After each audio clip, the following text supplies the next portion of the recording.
അദ്ദേഹത്തിൻ്റെ ഭാഗത്ത് ഒരു പ്രതികരണവും ഉണ്ടായിട്ടില്ല. അമൽ, അങ്ങനെ ഒരു പ്രതികരണം നമ്മൾ പ്രതീക്ഷിച്ചിരുന്നോ? എന്തുകൊണ്ട് അദ്ദേഹം ഒന്നും മിണ്ടുന്നില്ല?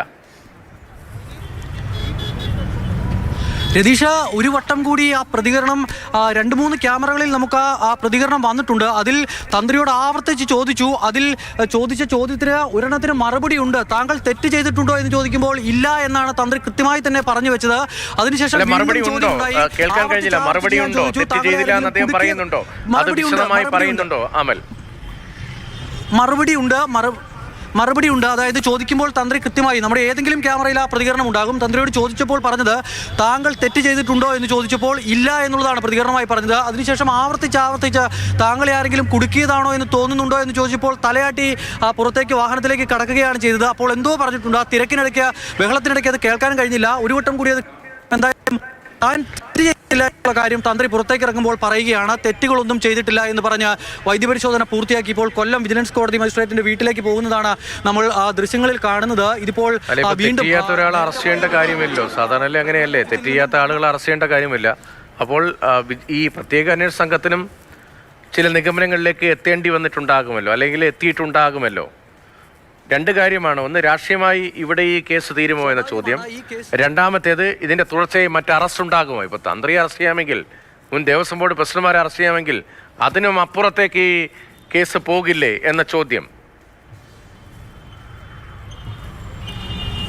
വളരെ പ്രധാനപ്പെട്ട ചോദ്യം തന്നെയാണ്. നേരത്തെ രതീഷ് പറഞ്ഞതുപോലെ ഈ കേസുമായി ബന്ധപ്പെട്ട് അറസ്റ്റിലായ ആരെങ്കിലും ഒരാൾ താൻ തെറ്റ് ചെയ്തിട്ടുണ്ട് എന്ന് പറഞ്ഞിട്ടില്ല. അത് ഉണ്ണികൃഷ്ണൻ പോറ്റി പോലും ഇതുവരെയും സമ്മതിക്കാത്ത ഒരു കാര്യമാണ്. പക്ഷേ അന്വേഷണ സംഘത്തിൻ്റെ ഭാഗത്ത് കൃത്യമായി തന്നെയുള്ള തെളിവുകളുണ്ട്. തെളിവുകളില്ലാതെ ഈ തന്ത്രിയുടെ അറസ്റ്റ്, ഉണ്ണികൃഷ്ണൻ പോറ്റിയുടെ അറസ്റ്റ് പോലെയോ ദേവസ്വം ബോർഡ് മുൻ പ്രസിഡന്റുമാരുടെ അറസ്റ്റ് പോലത്തെ ഒരു അറസ്റ്റ് അല്ല ഇത് എന്നുള്ളത് എടുത്തു കാണേണ്ട ഒരു കാര്യമാണ്. ശബരിമലയിലെ തന്ത്രിയുടെ അറസ്റ്റാണ്. അതിൻ്റെതായ പ്രാധാന്യം അതിനുണ്ട്. അതിനാൽ തന്നെ സമയമെടുത്തുകൊണ്ട്, മൊഴികൾ ശേഖരിച്ചുകൊണ്ട്, തെളിവുകൾ ശേഖരിച്ചുകൊണ്ട് തന്ത്രിക്ക് ഇതിൽ പങ്കുണ്ട് എന്ന നല്ല ബോധ്യത്തിന്റെ അടിസ്ഥാനത്തിൽ, തെളിവുകളുടെ അടിസ്ഥാനത്തിലാണ് ഈ അറസ്റ്റ് ഇന്നുണ്ടായിരിക്കുന്നത്. അതിന്റെ ഏറ്റവും ഒടുവിലത്തെ നീക്കമെന്നോണം ഇന്ന് രാവിലെ വീണ്ടും ഒരു വട്ടം കൂടി ഹ്രസ്വമായൊരു ചോദ്യം ചെയ്യൽ ഉണ്ടായിരുന്നു. രാവിലെ മുതൽ തുടങ്ങിയ ചോദ്യം ചെയ്യൽ ഏകദേശം ഉച്ചയോടുകൂടി അവസാനിച്ചു. അതിനുശേഷമാണ് പിന്നീട് അതേതോ ഒരു രഹസ്യ കേന്ദ്രത്തിലായിരുന്നു എന്നാണ് മനസ്സിലാക്കാൻ കഴിയുന്നത്. അതിനുശേഷം പിന്നീട് ക്രൈംബ്രാഞ്ച് ഓഫീസിലേക്ക് കൊണ്ടുവരികയാണ് ചെയ്തത്. അവിടെ വളരെ കുറച്ച് നടപടിക്രമങ്ങൾ മാത്രം, ഈ റിമാൻഡ് റിപ്പോർട്ട് തയ്യാറാക്കുന്ന അടക്കമുള്ള നടപടിക്രമങ്ങൾ ചോദ്യം ചെയ്യൽ, കസ്റ്റഡി എടുക്കൽ, രഹസ്യ കേന്ദ്രത്തിൽ ദീർഘനേരത്തെ ചോദ്യം ചെയ്യൽ, അതിന് പിന്നാലെ അറസ്റ്റ്, ഓഫീസിൽ കൊണ്ട് നടപടിക്രമങ്ങൾ പൂർത്തീകരിക്കൽ. അല്ല, ഒരു കുറ്റവും ചെയ്തിട്ടില്ലെങ്കിൽ അങ്ങനെയാണെങ്കിൽ അങ്ങനെ ഒരു അറസ്റ്റിനുള്ള സാധ്യത വളരെ കുറവല്ലേ? മാത്രമല്ല, ഇപ്പോൾ 2 തവണ മാധ്യമങ്ങൾ അദ്ദേഹത്തോട് ചോദിച്ചു, അങ്ങേക്ക് എന്തെങ്കിലും പറയാനുണ്ടോ, നിരപരാധിയാണോ? അപ്പോൾ ഇല്ല എന്നൊരു മറുപടി ഈ വൈദ്യപരിശോധന ശേഷം പേരിന് പറഞ്ഞു പോയി. എന്നതിനപ്പുറത്തെ അദ്ദേഹത്തിന്റെ ഭാഗത്ത് പ്രതികരണവും വരുന്നില്ല. അദ്ദേഹവുമായി ബന്ധപ്പെട്ട അഭിഭാഷകരോ ഈ താഴ്മൺ കുടുംബത്തിലെ അംഗങ്ങളോ ആരെങ്കിലും എന്തെങ്കിലും പ്രതികരണം നടത്തുന്നുണ്ടോ? ഈ വിഷയവുമായി ബന്ധപ്പെട്ട് അത്തരത്തിലുള്ള പ്രതികരണങ്ങൾ ഉണ്ടായിട്ടില്ല. ആ കുടുംബവുമായി ബന്ധമുള്ള ആകെ ഒരു പ്രതികരണം ഉണ്ടായത് രാഹുൽ ഈശ്വറിന്റെ ഭാഗത്തു നിന്നും കഴിഞ്ഞ ദിവസം കണ്ട പ്രതികരണമാണ്. പിന്നീട് ഇന്ന് മാധ്യമങ്ങളോട് പ്രതികരിച്ചപ്പോൾ കണ്ട പ്രതികരണങ്ങളാണ്. അതിനപ്പുറത്തേക്കുള്ള പ്രതികരണങ്ങൾ ഉണ്ടാകുന്നില്ല. മാത്രമല്ല, തന്ത്രിക്കൊപ്പം ഇവിടേക്ക് ഇന്ന് ഈ ക്രൈംബ്രാഞ്ച് ഓഫീസിലേക്ക് എത്തിയത് ശബരിമലയിലൊക്കെ തന്ത്രിക്കൊപ്പം എല്ലാ സമയത്തും ഉണ്ടാകാറുള്ള ഒരു സഹായിയുണ്ട്. ആ സഹായിയും തന്ത്രിയും മാത്രമാണ് ഇവിടേക്ക് എത്തിയത്. അതിനുശേഷം ആ ഒപ്പം ഉണ്ടായിരുന്ന സഹായിയെ എന്തായാലും ഇവിടേക്ക് കൊണ്ടുവന്നിട്ടില്ല, വൈദ്യപരിശോധനയ്ക്ക് അടക്കം കൊണ്ടുവന്നിട്ടില്ല. അപ്പോൾ സ്വാഭാവികമായും തന്ത്രിയെ മാത്രം കൊണ്ടുപോവുകയാണ്. വൈദ്യപരിശോധന പൂർത്തിയാക്കി കോടതിയിലേക്ക് എത്തിക്കും. നേരത്തെ രതീഷ് പറഞ്ഞതുപോലെ ജാമ്യം എന്നുള്ള ഒരു വിഷയത്തിൽ കോടതി അന്തിമ തീരുമാനം എടുക്കേണ്ടതുണ്ട്. അതിന് ഇനി ഒരു 1.5 മണിക്കൂർ 2 മണിക്കൂർ കാത്തിരുന്നാൽ ആ കാര്യത്തിലും തീരുമാനം അറിയാം. നിലവിലെ സാഹചര്യത്തിൽ ഈ നിയമവിദഗ്ധരുമായി ബന്ധപ്പെട്ട് സംസാരിക്കുമ്പോൾ അവർ പറയുന്നത് ജാമ്യം ലഭിക്കാനുള്ള യാതൊരുവിധ സാധ്യതയും കാണുന്നില്ല എന്നുള്ളതാണ്. അങ്ങനെയെങ്കിൽ നേരെ കൊല്ലത്തെ കോടതി റിമാൻഡ് ചെയ്യുകയാണെങ്കിൽ അവിടെ നിന്നും വീണ്ടും തിരിച്ച് തിരുവനന്തപുരത്തേക്ക് തന്നെ തന്ത്രിയെ എത്തിക്കും. തിരുവനന്തപുരത്ത് എത്തിച്ചാൽ പിന്നീട് പൂജപ്പുര ജയിലിലേക്കാകും മാറ്റുക. പിന്നീട് റിമാൻഡ് കാലാവധി എത്ര ദിവസമുണ്ട്, കസ്റ്റഡി ആപ്ലിക്കേഷനൊക്കെ ഇട്ട് കസ്റ്റഡി അപേക്ഷ കൊടുത്ത് കസ്റ്റഡിയിൽ എന്ന് വാങ്ങുമെന്നുള്ള കാര്യം അറിയില്ല. പക്ഷേ എന്തായാലും അതുവരെ ശബരിമലയിലെ തന്ത്രി എന്ന് പറയുന്ന വളരെ പ്രധാനപ്പെട്ട സ്ഥാനത്തിരുന്ന, ഏവരും ബഹുമാനത്തോടെ നോക്കിക്കണ്ടിരുന്ന ഒരു മനുഷ്യൻ ഇന്നിപ്പോൾ രാത്രി അന്തി ഉറങ്ങാൻ പോകുന്നത് പൂജപ്പുര സെൻട്രൽ ജയിലിലാണ് എന്നുള്ള ഏറ്റവും പ്രധാനപ്പെട്ട ഒരു കാര്യമാണ് ഇന്നിപ്പോൾ സംഭവിക്കാൻ പോകുന്നത്. അതിന് വളരെ കുറച്ച് സമയങ്ങൾ മാത്രമാണ് അതിന് അവശേഷിക്കുന്നത്. വൈദ്യപരിശോധന പൂർത്തിയാക്കി എന്തായാലും കോടതിയിലേക്ക് പോവുകയാണ്. ഇപ്പോൾ പേട്ട പോലീസ് സ്റ്റേഷന് മുന്നിൽ വാഹനം എത്തിയിട്ടുണ്ട്.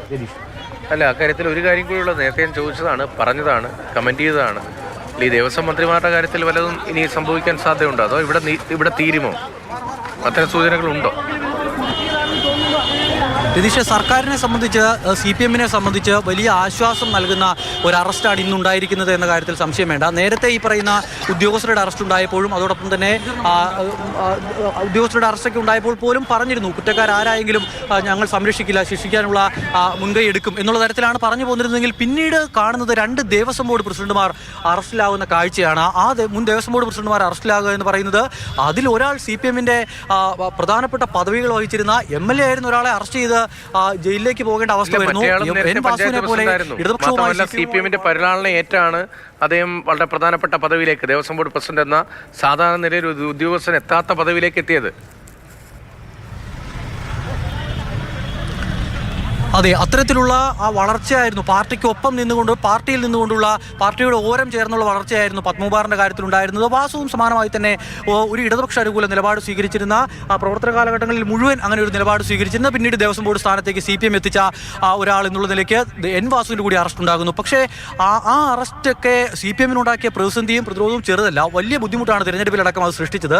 പക്ഷേ ഇപ്പോൾ ഈ തന്ത്രിയുടെ അറസ്റ്റ് വരുമ്പോൾ CPM കേന്ദ്രങ്ങളിൽ നിന്നുള്ള ആദ്യ പ്രതികരണം തന്നെ വ്യക്തമാണ്.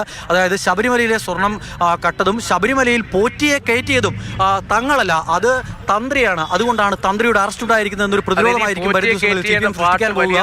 തന്ത്രി കൊണ്ട് തന്ത്രിയിൽ എത്തി ഇത് അവസാനിക്കുമോ?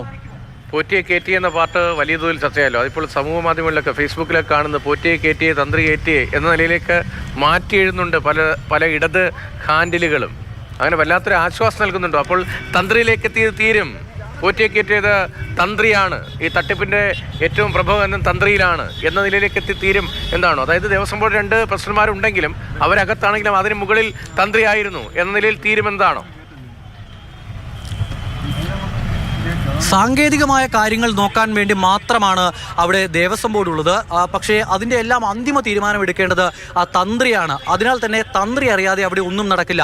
അവിടെ പോറ്റിയെ കയറ്റിയത് 2007 പോറ്റിയെ ശബരിമലയിലേക്ക് കൊണ്ടുവരുന്നതിന് പിന്നിൽ ഉള്ളത് തന്ത്രിയാണ്. അതിനുശേഷം അവിടെ നടന്നിട്ടുള്ള പോറ്റിയെ കൂട്ടി നടന്നിട്ടുള്ള എല്ലാ പരിപാടികൾക്കും തന്ത്രിയുടെ കൃത്യമായ പങ്കുണ്ട് എന്നുള്ളൊരു വിശദീകരണമാകും ഇനി വരും ദിവസങ്ങളിൽ ഇടത് കേന്ദ്രങ്ങളിൽ നിന്ന് ഉയരാൻ പോകുക. അതായത് പോറ്റിയെ കയറ്റിയത് തങ്ങളല്ല, തങ്ങളുടെ ദേവസ്വം ബോർഡ് പ്രസിഡന്റുമാരല്ല, തങ്ങൾ നിയോഗിച്ച പ്രതിനിധികളല്ല, ഏതെങ്കിലും CPM-കാരനല്ല, ഇടതുപക്ഷത്തെ ഏതെങ്കിലും പ്രതിനിധികളല്ല, അത് തന്ത്രിയാണ്. അതിന്റെ ഉത്തരവാദിയായ തന്ത്രിയത അറസ്റ്റ് ചെയ്തിരിക്കുന്നു എന്നൊരു പ്രതിരോധം ഉറപ്പായും ഇടത് കേന്ദ്രങ്ങളിൽ നിന്നുണ്ടാകുമെന്ന കാര്യത്തിൽ സംശയം വേണ്ട. പക്ഷേ അതിനും അപ്പുറത്തേക്ക് പത്മകുമാർ പറഞ്ഞ ദൈവതുല്യൻ നമ്മുടെ ഈ തൊട്ട് മുന്നിൽ പോകുന്ന വാഹനത്തിൽ കാണുന്ന തന്ത്രിയാണോ അതോ അതിനും അപ്പുറത്തുള്ള മറ്റാരെങ്കിലും ആണോ എന്നുള്ളതാണ് ഇനി അറിയേണ്ടത്.